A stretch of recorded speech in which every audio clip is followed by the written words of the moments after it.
বাগানের মাটি মোটামুটি তৈরি করা ছিল, তবে চারা বসানোর আগে আরও কিছুটা সার দিয়ে মাটিটাকে আর একটু তৈরি করে নিলাম। আর বাজারে গিয়ে পেয়েও গেলাম ফুলকপি আর ওলকপির চারা। চারাগুলো এনে মনে হলো এখন যদি না লাগাই তাহলে পরে গিয়ে শুকিয়ে যেতে পারে। গাছ লাগাতে আমি ভীষণ ভালোবাসি।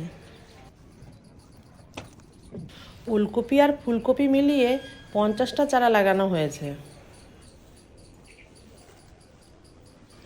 চারাগুলো লাগিয়ে তারপর একটু একটু করে জল দিয়ে দিলাম।